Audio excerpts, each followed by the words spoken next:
known Joe for 30 years. I've been at Rocketdyne for 30 years. When I think about that, 30 years is a long time to be somewhere.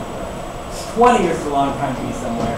And like I think it was Dan who said, to start, when I started 30 years ago, Joe had already been here 20 years. Yeah. An entire career in advance.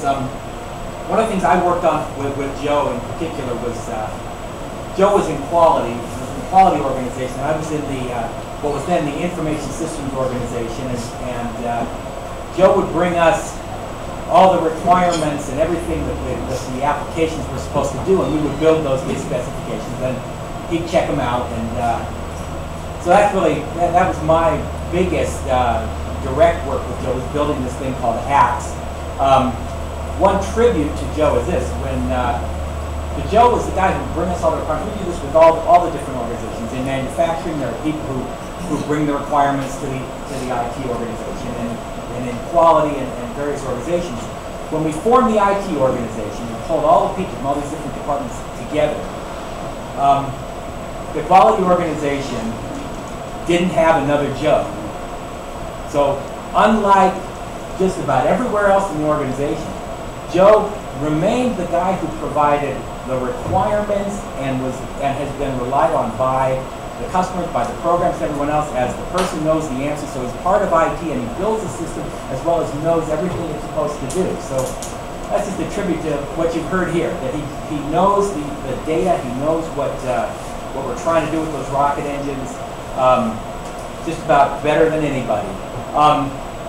One story about Joe. Joe's got a lot of data to take care of. You heard that, right? Tons of stuff. You're again, and you got to know this, and you got to know that, and you got to know that. And Joe had a way of keeping that information. The way Joe would keep that information is he would get a printout every day of all of that information, and he would stack it in his office. Yep. And he would stack the next one on top, and the next one on top, and the next one on top, just in case anybody ever needed any of the answers for this stuff. After we became UTC, my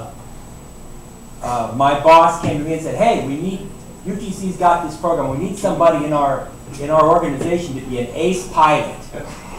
So of course I'm like, an ace pilot? I mean, this sounds great, right?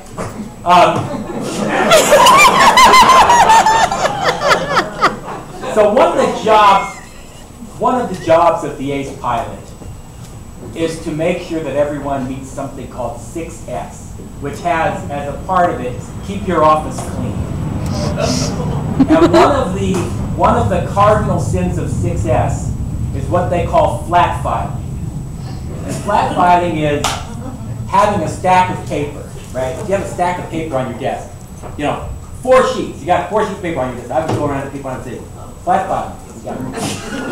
So this is something of a testament to how Joe can solve any problem put to him. Because you can imagine, Joe was like, I don't know, is there something higher than a king? I mean, Joe was like the king of flat filing. Because he had in his office all these things. And so I had the job of going to Joe and saying, "Joe, you got to do something with all it." To this day, I don't know what he did with it. but he managed to somehow get rid of all that. I'm sure the Sierra Club is delighted with the lack of paper being used. And so that's one of my memories of Joe. One thing I do sometimes when I feel like it is I will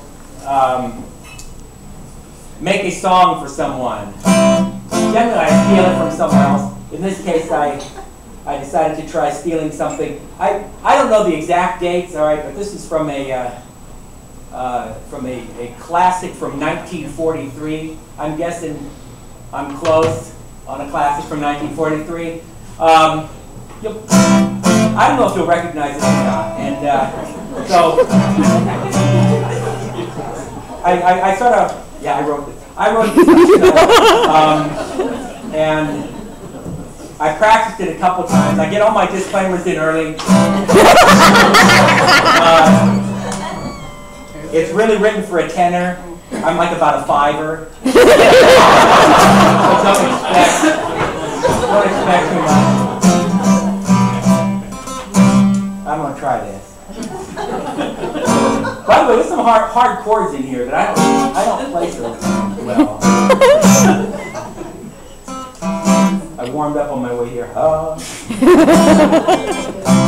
See if you recognize it. The lyrics are mine. Oh, Rivetti Rocketdyne, now kids have to use. You've worked shuttle flights for all your life, and like it you will retire too.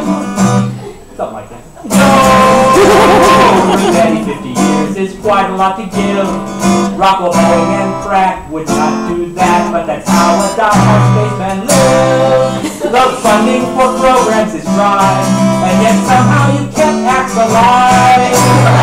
And so we say, yo, the call has been great, yo. Our engines are for great, thanks to you, JoeRivetti, JoeRivetti. Okay, when NASA finds something to do, they'll be sorry that they don't have you. And so we say, yo, good luck along your way, yo, we're with you.